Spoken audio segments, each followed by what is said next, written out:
यहाँ भीम सिंह पहाड़ी पर एक लाश ठिकाने लगा रहा था। दरअसल ये लाश उन लोगों की थी जिन्होंने रश्मि पर हमला किया था।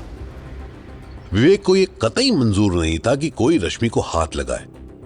कल रश्मि के घर से लौटने के बाद विवेक ने अपने आदमियों को बोल के हमलावरों को ठिकाने लगवा दिया। भीम सिंह ने विवेक का हर काले काम में साथ दिया था। एक टाइम था जब भीम सिंह को यह सब करना बिल्कुल अच्छा नहीं लगता था। फिर एक दिन भीम सिंह के साथ कुछ ऐसा हुआ कि उसे इस तरह के काम में मोरालिटी यानी अच्छाई से फर्क पड़ना बंद हो गया। दरअसल एक बार भीम सिंह को पता चला कि उसकी बहन सुरभि को किसी लड़के ने छेड़ दिया था। भीम सिंह ने गुस्से में आके उस लड़के पर कार चढ़ा दी थी और इससे बचने के लिए विवेक ने ही उसकी मदद की थी। भीम सिंह ने अपनी जिंदगी में इतनी मुश्किलें देख ली थी कि उसे फर्क पड़ना ही बंद हो गया था कि आगे क्या होगा। इधर रश्मि और मानसी दोनों बंगले पर आए, जहां रश्मि ने मानसी की तरफ सिंपैथी से देखा कि आखिर क्या बीत रही होगी इस औरत पे जिसे पता चला है कि उसका पति उसके साथ चीट कर रहा है। मानसी, क्या तुम खुश हो विवेक के साथ? मानसी रश्मि के इस सवाल के लिए रेडी नहीं थी। वो रश्मि को सच बता देना चाहती थी कि उसकी लाइफ कैसे साइक्लोन से गुजर रही है। तुम्हें मेरी ज्यादा फिक्र करने की जरूरत नहीं है। अगर तुम चाहती हो कि मेरी लाइफ थोड़ी सी हैप्पी हो तो प्लीज मेरी गोद में एक बच्चा डाल दो। मेरे से जितना हो रहा है उतना मैं कर रही हूँ मानसी। मुझे तो ये जानना है कि कैसा लगता है तुम्हें विवेक के साथ रह के, क्योंकि बहुत सी लड़कियां तुम्हारी तरह ही ऐसी बातें टालती रहती हैं जब तक कि वो बात पूरी न बिगड़ जाए। तुम्हें ज्यादा कुछ सोचने की जरूरत नहीं है, बस तुम अपना काम पूरा करो। विवेक ने तुम्हें चीट किया, फिर भी तुम उसके बारे में कुछ रिएक्ट ही नहीं कर रही हो। इसीलिए जो चीज मेरे कंट्रोल में नहीं है उसके लिए मैं रिएक्ट करके भी क्या कर लूंगी। मानसी के मुंह से ऐसी विजडम भरी बात रश्मि पचा नहीं पाई। उसे लग रहा था कि मानसी ने फिर से किसी कोट को पढ़ लिया और यहां चिपका रही हो। रश्मि ने मानसी को कुछ नहीं बोला। मानसी रश्मि को कमरे की तरफ ले गई और रश्मि वहां सिल्क पैजामा पहनकर बैठ गई। जब विवेक आएगा तो मैं तुम्हें कॉल कर दूंगी। मुझसे ये नहीं होगा। क्या नहीं होगा? इतना भाव मत खाओ रश्मि। ऐसा नहीं है कि तुम्हें इन सब में मजा नहीं आता है। रश्मि मानसी को जवाब देने ही वाली थी कि बाहर से गाड़ी की आवाज आई। लगता है विवेक आ गए। तुम ऊपर जाओ, मैं तुम्हें टेक्स्ट करके बुला लूंगी। रश्मि ने सर झुकाया और फिर ऊपर चली गई। विवेक जब घर में घुसा तो उसने मानसी को सिल्क के गाउन में देखा।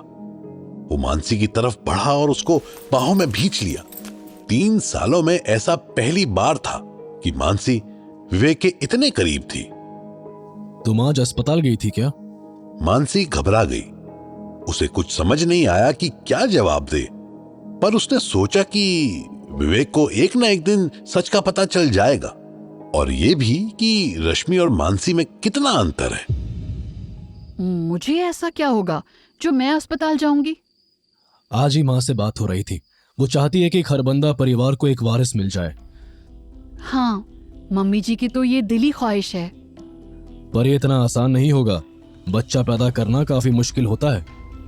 मानसी मनी मन सोचने लगी कि काश कुछ ऐसा हो जाए कि आज विवेक रश्मि की जगह उसी के साथ सो पाए। उसका कलेजा सोच सोचकर फटा जा रहा था कि रश्मि फिर से विवेक के साथ हम बिस्तर होगी। मानसी के हिस्से की बरसात कब तक रश्मि के ऊपर बरसती रहेगी? सारे खूबसूरत काम मुश्किल होते हैं। विवेक ने मानसी को देखा, मुस्कुराया और अंदर चला गया। मानसी कुछ देर बाद अंदर गई तो विवेक बाथरूम में नहा रहा था। मानसी ने विवेक का लीन और एब्स वाला शरीर देखकर बस ये सोचा कि आखिर कैसे कोई आदमी इस हद तक खूबसूरत हो सकता है। ऊपर वाले ने विवेक को न सिर्फ बेशुमार दौलत दी थी बल्कि एक खूबसूरत शरीर भी दिया था। ऐसा लगता था कि उसका बदन खुद माइकल एंजेलो ने नक्काशी करके बनाया था। विवेक नहाकर बाहर आया तो मानसी को देख वैसे ही मुस्कुराया जैसे वो पहले मुस्कुराया था। विवेक ने थोड़ी वाइन निकाली और ऐसे पी गया जैसे कि मानसी कमरे में मौजूद ही नहीं हो। 3 ग्लास वाइन के बाद विवेक सोने को गया। मानसी, मैं सोने जा रहा हूं, बत्ती बुझा दो। मानसी ने सारी बत्तियां बुझा दी और रश्मि को टेक्स्ट किया कि नीचे आ जाओ। विवेक इस तरह से प्रिटेंड कर रहा था कि वो नींद में है, पर असलियत में वो एक भूखे शेर की तरह रश्मि का वेट कर रहा था।